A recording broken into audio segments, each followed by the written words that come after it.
Hello mga kabibig! Welcome back sa ating bagong YouTube channel. Ito ang pinakamaingay na YouTuber sa balat ng YouTube. Ako si Kabibig, maglabag-labag na ta with evidence. Naku po! Ano ito? Kong Governor Vilma Santos kung saan binuking ni Congressman Leandro Levisi ang ginawa niyang korupsyon? Naku po! Or pagiging, ano ba, unfair at pinipili lang daw ni Vilma Santos ang mga barangay na bibigyan ng 200,000 kasi si Bongbong Marcos merong programa na mamimigay ng 200,000 pesos bawat barangay. Itong bawat barangay makikinabang. Itong programa ni Bongbong, ano to? Sa Luzon lang ba to? Or buong Pilipinas? Kasi kung sa buong Pilipinas, sana nag-ano siya, no? Nag-travel-travel, pero para yatang selective lang. Naku, ano ba naman yan, Bongbong? Kung selective man itong programa mong bawat barangay makikinabang, naging selective naman si Ate V. Kasi pinipili lang niya ang bibigyan ng 200,000 mga kabibig. Kaloka. Oo, kabibig. Binulgar ni Congressman Leandro Levisi at nagpa-press con pa talaga. So do you think corruption to? Hala ka, akala natin, Ate V, para sa taong bayan, para sa mga constituents, bakit naging selective ka? Kung hindi pa binulgar ito ni Congressman Leandro Leviste, kawawa yung ibang barangay hindi mabibigyan ng 200,000. Baka, sabi ng ibang netizen, baka yung ibang barangay na hindi mabibigyan ng 200,000, doon siya talo. Uy! Naku, wag namang ganyan. Naku, ang tawag doon, sa Bisaya pa baka ng ano tam, parang revenge. Nagre-revenge. Uy, ang pangit kung ganun ang estilo. So, eto pala kabibig, Naku, lumalabas na talaga ang mga totoong kulay ng mga politiko ngayon at yung mga ibang politiko, sila na ang automatic nagyagyag sa kanilang totoong kulay. O ha, kahit ano to ha, Leandro Leviste ha, fan page to. Basahin natin kabibig ha. Nako, ito na. 200K sa bawat barangay makikinabang, hindi nakarating sa 84 barangays? Leveste, ang kapal na mukha ng mga politikong pinipigil ang ayuda na hindi naman nila pera. Ooh! President Bongbong Marcos visited Batangas today for the distribution of 200,000 promise for every barangay. But according to Barangay 1st District Representative Leandro Leveste, at least 84 barangays were not invited, and one barangay captain was told by the Batangas Lipa ng Barangay President Fernando Rocafort that they were excluded from today's program because of tampo of Governor Vilma Santos Recto. Wow! Just because of tampo, nagtampo lang si Ate V, so yung 84 barangays, hindi nabibigyan ng 200,000. Wow! Hala ka, grabe naman Ate V. Nagtampo. Naku po, ano ba na lumabas ang totoong kulay. Sabi dito ni Leviste, ang kapal ng mukha ng mga politikong pinipigil ang pamimigay ng ayuda na hindi naman sarili ng pera. Tama. Hindi pera yan ni Ate V ha. Siguro naman hindi ito alam ni President Marcos, pero siya ang nasisira dito dahil hindi tinutupad ang kanyang pangako ng bawat barangay ay mabibigyan. Ito ang problema, kabibig. Si BBM, mamimigyan ng 200,000. May ibang politiko na gahaman. May ibang politiko na ginagamit ang kanilang power. Dahil lang sa tampo, yung 84 barangays, nagtatampo ako, ang dami, no? Ang daming barangay, 84 talaga. Tapos nagtampo ka sa kanila, so hindi mo sila bibigyan ng 200,000 pesos para yung sa taong bayan at hindi mo naman yung pera, nakakahiya. He added, after we raised this issue this afternoon, the barangays were told they will now be given 200,000, but the president should still ask Secretary Recto and Governor Recto why they did not include these barangays today. So this abuse of public funds will not be repeated. This is another reason why instead of giving more ayuda, the president should suspend the fuel excise tax and lower the VAT. Today, Livesti filed a resolution urging the Office of the President to investigate reports of discrimination and corruption. In bawat barangay makikinabang and bawat bayan makikinabang programs to ensure transparent, equitable, and efficient release of funds to local government units. Yan, kabibig ha. So ito yung kabibig ito yung live kanina ni Livesti. Makinig tayo kabibig ha. No, grabe naman. Nagtampo lang si Ate V. Guys, ng Batangas. Nagtampo si Ate V, kaya yung 84 barangays, hindi niya pagbibigyan. Hala ka, grabe naman si Ate V. Ito kabibig. Ang hindi inimbitahan. Isang kapitan, sinabihan ng presidente ng Liga ng Barangays ng Batangas na hindi sila kasama dahil nagtatampo raw sa kanila si Governor Vilma Santos Recto. Siguro naman hindi ito alam ni President Marcos. Siya ang nasisira dito kasi ang pangako ay galing sa kanya na bawat barangay makikinabang at hindi ito natutupad ngayong araw. Ngayon, naiparating namin ito sa Malacanang at sinabi nila na ihahabol nila ang 200,000 pesos para sa mga barangays na hindi na isama ngayong araw.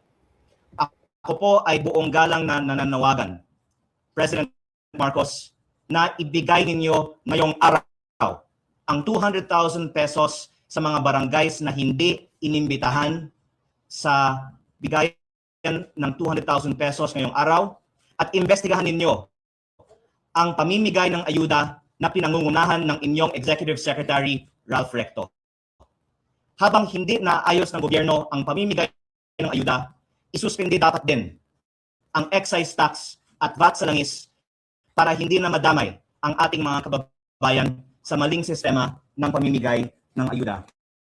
At dahil tayo po ay nasa Kongreso ngayon, ako po ay nag-file din sa Bills and Index ng isang House resolution respectfully urging the Office of the President to investigate reports on discrimination and possible corruption in the bawat barangay makikinabang, bawat bayan makikinabang, and other ayuda programs, and to ensure transparent, equitable, and efficient release of funds to local government units. Base po sa karanasan sa aking distrito sa Batangas, kung saan ang mga tricycle drivers at mga magsasaka at mangingisda ay hindi pa nabigyan ng ayuda, napakabagal po ang tugon ng gobyerno. Kaya mas mabuting ibaba na lang ang VAT o excise tax. Pero kung saan nagbibigay naman ng ayuda, ang reklamo naman po ng ibang mga tricycle drivers ay ang haba ng pila, may report nga na may namatay ng isang araw. At ito po ay systemic issue sa lahat ng mga ayuda programs o kahit ibang klaseng mga pork barrel ng ating pamahalaan. Kaya nakikiisa ako din sa ibang mga kasamahan ko sa Kongreso na nagsabi na yung inanunsyong bawat bayan makikinabang program ay isang form din ng pork barrel dahil sa halip na ibigay na lang sa lahat ng mga bayan sa ating bansa sa pamamagitan ng formula tulad ng National Tax Allotment, pinipili sino at magkano ang bibigyan. Kung lahat man ay bibigyan, baka ang iba inuuna at ang iba ay nabibigyan ng mas malaki. Kaya gusto ko din sanang isapubliko na lang ng gobyerno magkano ang natatanggap ng bawat municipality, city, and barangay sa ating bansa sa ilalim ng bawat bayan makikinabang program para din tiyakin natin na walang korupsyon sa alokasyon ng pondong ito dahil meron akong isang unconfirmed report sa aking distrito ng isang LGU na inalok ng isang middleman ng pondo sa ilalim ng Local Government Support Fund kapalit ng komisyon. At nung nabanggit ko din ito sa iba, ang tugon naman ng iba ay ganyan talaga ang sistema, talamak daw. Ang bentahan ng pondo kapalit ng komisyon, hindi lang sa DPWH, pati sa bagong pork barrel, sa bawat bayan makikinabang. Hindi man pa napatunayan na may korupsyon. Ang aking panawagan ay isapubliko ko, magkano ang natatanggap ng bawat isang LGU sa ilalim ng programang ito, pero ang kumpirmado ay ngayong araw, nangako ang ating presidente na bawat barangay makikinabang sa Batangas, pero may 84 barangays na hindi inimbitahan, pero na-acknowledge nila ang kakulangan na ito, kaya sinabihan sila na ihahabol na ang mga 200,000 pesos nila. Pero ako po ay narito para sana madaliin nila, kasi kawawa naman ang mga barangay. So kung hindi pa nagsalita si Kong Liano Leviste, hindi may habol, hindi mabibigyan ng dahilan sa tampo ni Star for All Season Governor Vilma Santos, hindi bibigyan. Buti na lang talaga nagsalita si Congressman Liano Leviste sa pagka-primadona, dahil sa, oh my God, tampo. Kawawa yung mga barangay, yung mga constituents, yung nangangailangan ng ayuda. Nag-inarte lang si Madam Vilma, kung totoo ito ha. Hala, grabe naman. Mata pobre. Mata pobre ka, bibig yung mga attitude na yan, na dahil nagtampo lang. Sabi ni, dahil nagtampo daw. Oh, may daw dyan ha. Pero kahit na, napakababaw ng rason. Just because nagtatampo lang si Madam, hindi na inimbitahan yung 84 barangays. Bakit siya nagtampo? Kasi talo siya or ano ba? Hindi siya binoto doon? Ano ba naman yan? Ano ba kaya ang rason no? Bakit nagtampo si Star for All Season, Ate Governor? Ate V, grabe naman. Parang ano ba? Parang sobrang mata pobre. Naku, parang nakalimutan niya kung saan siya galing. Wala ka! Mga netizen! Grabe ko makapag-bash. Ito pa. Guys, na hindi kasama sa bawat barangay makikinabang. Yung po sa systemic issue, ano po bang other specific ayuda programs yung affected po ng small discrimination? Lahat naman po ay affected insofar as hindi lahat ay pantay-pantay na mabibigyan at hindi lahat sabay-sabay na mabibigyan. At ang pinamimigay ngayong araw sa Batangas City ay hindi lang yung 200,000 para sa bawat barangay, kung hindi din bigas para sa, if I'm not mistaken, 1,000 beneficiaries. Alam naman natin, ganong kalaki ang Pilipinas, ganong karaming mga pamilya lang sa Batangas. Baka may almost 1,000,000. 1,000,000 lang mabibigyan. At siguro naman kaya ng mga Pilipino pumunta sa palengke at bumili ng sariling bigas. Ay hindi naman kailangan mangolekta ng buwis para ang gobyerno ay pumili ng mga benepisyaryo sa bigayan ng bigas. Kaya sa ating mga hearings dito sa Kongreso, overwhelming ang preference ng mga resource persons para sa kanilang mga sektor. Ibaba na lang ang buwis kaysa magkaroon ng pondo ang gobyerno para magbigay ng ayuda sa iilan. Ako, other topic lang yung kay Sally ko. Wala po ba kayo na mapapauwi ng gobyerno natin dito sa Pilipinas si Saudi ko? At hindi ba makakatulong ng malaki yung nalalaman niya tungkol sa mga kongresistang sangkot sa flood control projects po and yung insertion sa budget? Napakalaking tulong para sa paglabas ng katotohanan kung maglabas pa ng impormasyon si dating Congressman Zaldico, pero malaki din ang may tutulong para sa kaalaman ng lahat kung ipahayag pa ni dating Speaker Romualdez ang nabanggit niya sa kanyang video message ng isang araw na marami pa siyang alam tungkol sa mga problema sa ating gobyerno at siguro hindi na pwedeng i-set aside dahil ito ay nanggagaling na mismo sa ating dating Speaker of the House na malawak talaga ang korupsyon sa ating gobyerno at dapat natin itong busisiin hindi lang dahil ito ay tungkol sa kaso ng mga individual, kung hindi dahil ito ay tungkol sa pera at napakalaking problema na nakaka-apekto sa buong bayan. Kaya ako po ay nananawagan sa ating mga kasamahan sa Kongreso din na isapubliko ang lahat ng kanilang mga alam at hindi na ito mapapagtakpan dahil si dating speaker na ang nagsalita. There you go. Ang galing. Ang galing ni ano 'no, ni, Congressman Leandro Leviste. Ito ang komento ha, sa mga pasabog ni Congressman Leandro Leviste. Representative Leandro Leviste is trying to say that local leaders like the rectors of blocking 200,000 in aid for 84 barangays due to political tampo. He is calling for an investigation into alleged 25% kickbacks and demand that funds be sent directly to barangay accounts to stop the corruption. Hala, may 25% kickbacking pahan for, hala, grabe naman, oy. Matagal na issue na yan, Representative, nakakabingin na issue na ganyan. Yan talaga mangyari basta magbibigay ng ayuda na intended sa lahat. Pinopolitika pa rin hanggang ngayon. Wala talagang maaasahan sa ibang mga opisyal ng gobyerno.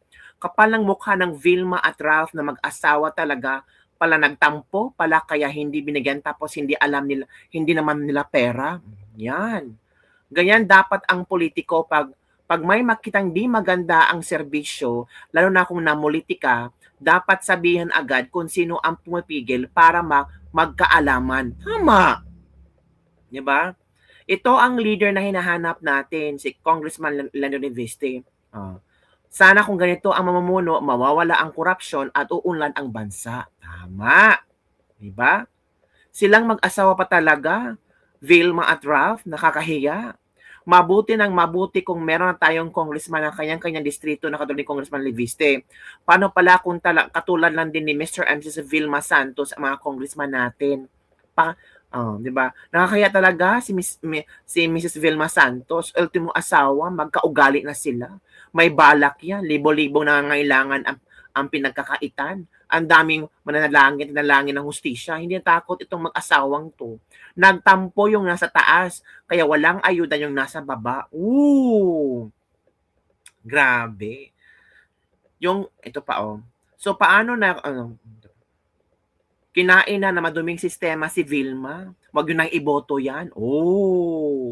So, yun po kabibig ang ilang komento ng ating mga netizen sa mga pasabog ni Congressman Leandro Leviste. Grabe, no? Just because of the tampo, political tampo, yung 84 barangays, hindi inimbitahan, hindi nilista. Dapat sana yung 84 barangays makakuha ng 200,000. Tapos, meron pang sinabi si Congressman Leandro Leviste na meron lang 25% kickbacking para sa mga ayudang ipamimigay. Grabe. Yung nangangailangan, mas lalong lugmok na lugmok. Pero yung nasa taas, yung nasa, kayamanan, sila yung maraming pera, walang pakialam, 'di ba? Ay, naku, grabe naman sila, oy. Nakakaawa talaga ang mga nakakaawa tayo mga kabibig. Tayo mga Pilipino ang nakakaawa talaga. So sana ako sa inyo, huwag nyo nang botohan ang mga ganitong klaseng mga tao na namimili ng bibigyan ng ayuda just because of the tampo-tampo. Hindi bibigyan ng ayuda kasi hindi ka kaalyado or hindi bumoto sa'yo. Ano ba naman yan? Kaya nga, binoto ka ng iilang mga kabarangay mo or constituents kasi nakikita nila na may magagawa ka. Yung mga hindi bumoto sa'yo, prove to them na kaya mo at ikaw ay para sa lahat. Hindi ka selective. Di ba? Buti na lang talaga meron tayong Congressman Leandro Leviste. So yun ang kabibig ang ating Lebak-Lebak for today. Don't forget to like, subscribe, and share this video para sa mga latest trending news na ating pag-usap-usapan. Grabe. Shocking si Vilma. Mata pobre, selective, nandiyan sa tampo-tampo, kung totoo man ito, napakababaw na dahilan talaga. At damayan niya ang 84 barangays na may maraming constituents. Nako po, paano lang sa eleksyon? Baka hindi na yung mananalo.